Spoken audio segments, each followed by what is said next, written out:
What's up mga pre, ako yung host Alvin Pacheco at welcome sa Pinoy Rig Enthusiasts kung saan bibigyan namin kayo ng mga reviews, insights at mga unboxings. Ngayon titignan natin ang isang gaming laptop from MSI. Ito ang GE73 Raider RGB.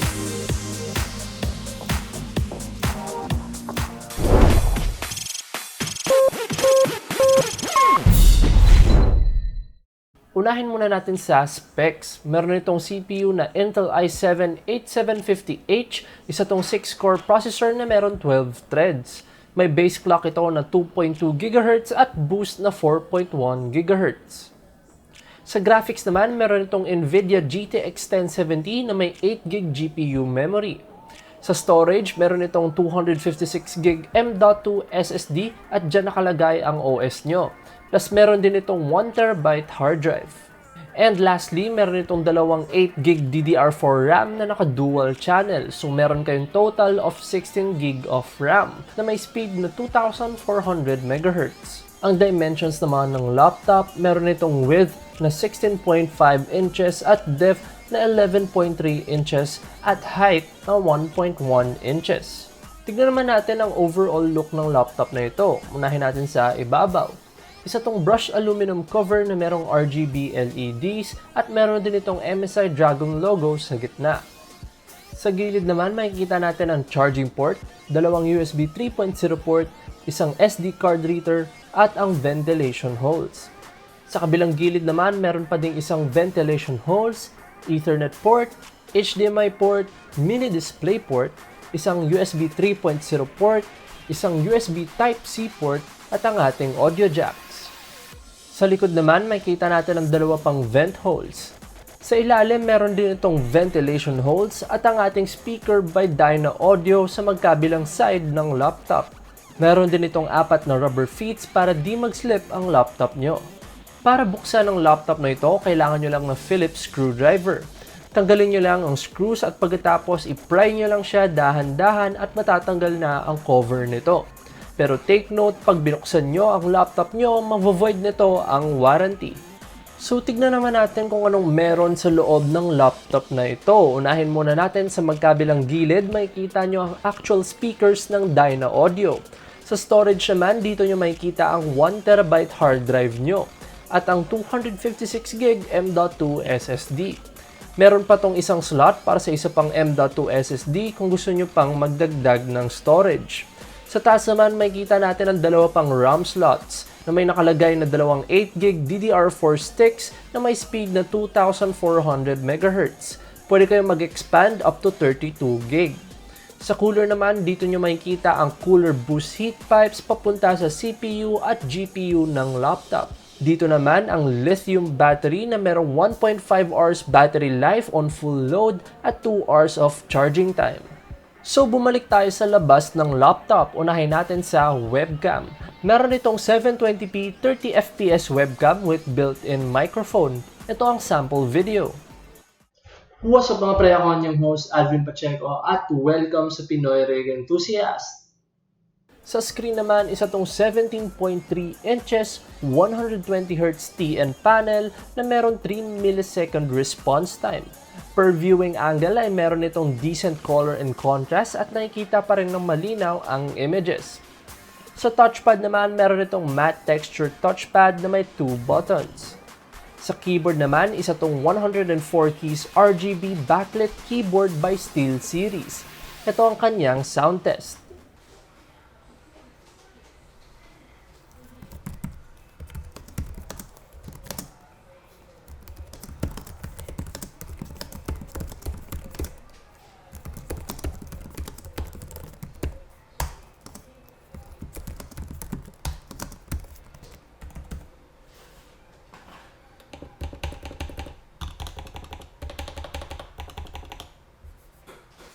Sa gilid naman, makikita natin ang buttons para sa power button, cooler boost button at ang SteelSeries button.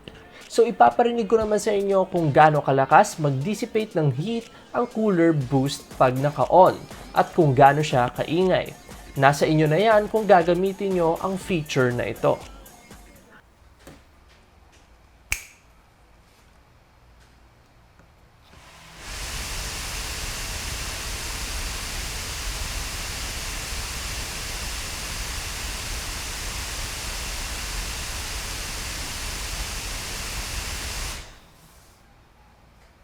At lastly, ang ating Dyna Audio speaker sound test.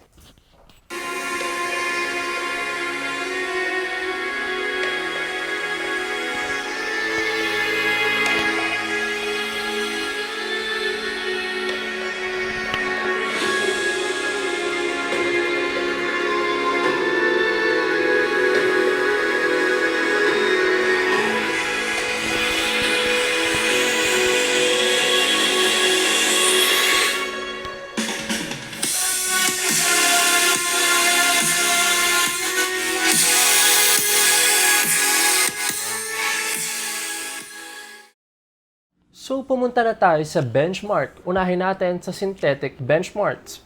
Sa PC Mark, meron tayong score na 4,880, habang sa 3D Mark naman, using Skydiver benchmark in 1080p, may graphics score tayo na 58,772 at may overall average FPS na 93 FPS. Sa Cinebench R15, may OpenGL score tayo na 103 FPS at 1,174 CB naman para sa CPU score. Sa storage benchmark naman, gamit ang Crystal Disk Mark, may kita natin na meron tong decent HDD speed sa read and write.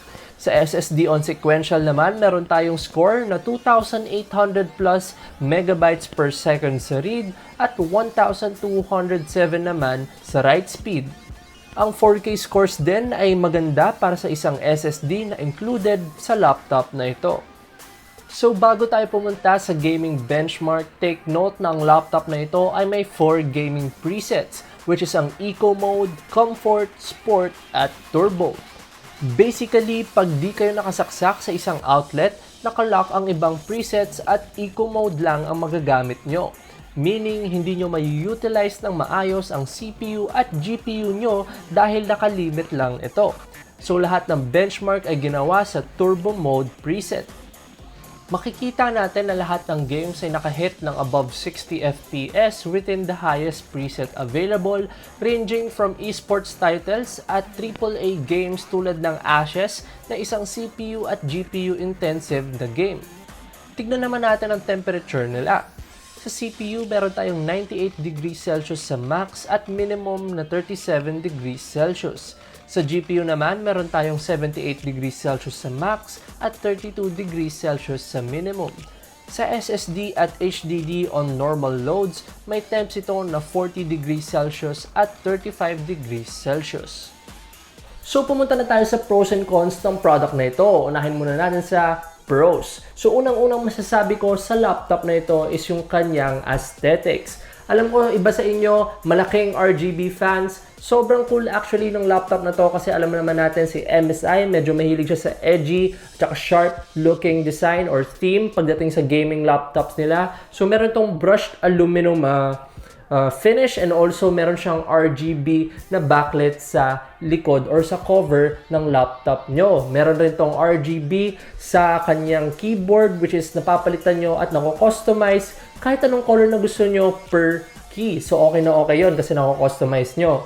At yung sa likod naman, nako-customize din kahit anong kulay na pwede mo ilagay, actually pwede. Kaya kung hindi ka man fan ng RGB, mapapalitan mo naman siya ng single color na gusto mo, kaya okay na okay rin yun.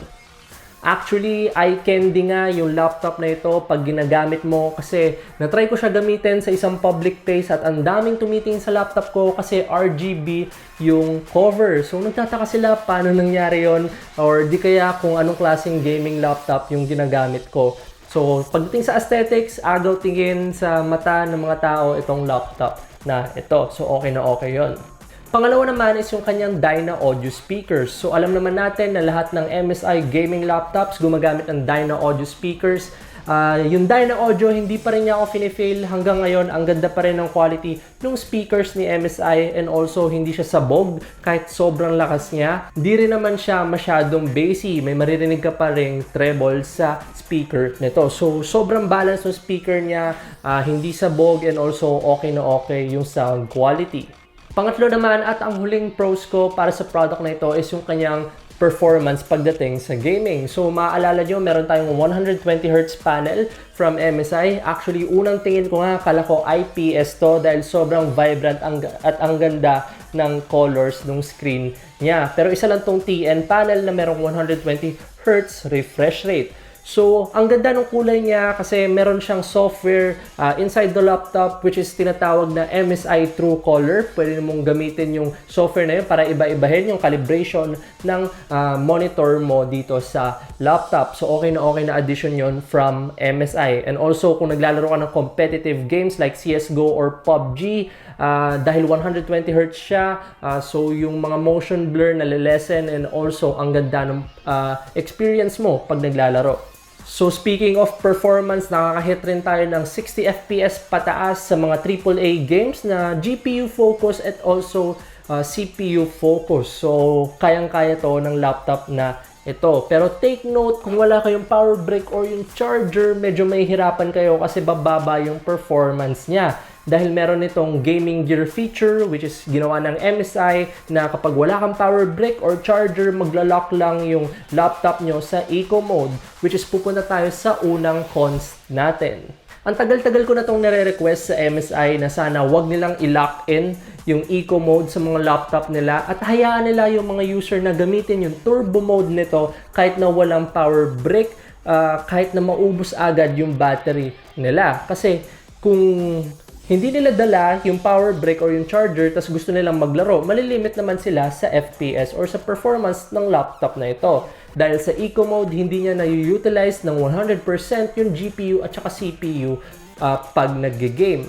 So, hindi ko alam kung ano magiging workaround nila dito at kung feasible ba na wag i-lock yung eco mode kasi feeling ko may kinalaman rin yung power brick dito, nagbibigay siya ng maraming power para maka-turbo mode, parang nag-overclock siya, ganon.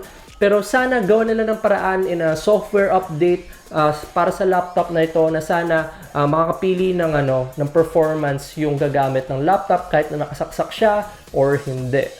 So pangalawa at ang huling cons ko naman para sa laptop na ito, which is hindi naman sobrang laki kasi depende pa rin yung sa inyo, is medyo mabigat lang yung laptop na ito. So mapapansin nyo, manipis nga siya and medyo compact looking, pero 17-inch pa rin yung monitor nito and also may kasama pa yung power brick. Kaya pag pinagsama-sama nyo yun, medyo mabigat rin siya. Kaya kung pagdating sa portability, siguro mas pipili pa ako ng ibang lightweight laptop ni MSI na syempre mas magaan dito. So dyan natatapos ang ating review para sa MSI gaming laptop na ito, which is ang GE73 Raider RGB. Kaya kung nagustuhan nyo itong video na ito, i-like nyo. Kung hindi naman, i-dislike o huwag nyo kalimutang mag-subscribe. Kung may mga tanong kayo, comments, or violent reactions, huwag kayong mahihang mag-comment sa comment section at may mga sasagot naman ng mga pre dyan. Kaya kung nagawa nyo na yung like, dislike, subscribe, comment, kung ano-ano pa, maraming salamat mga pre at see you on the next episode.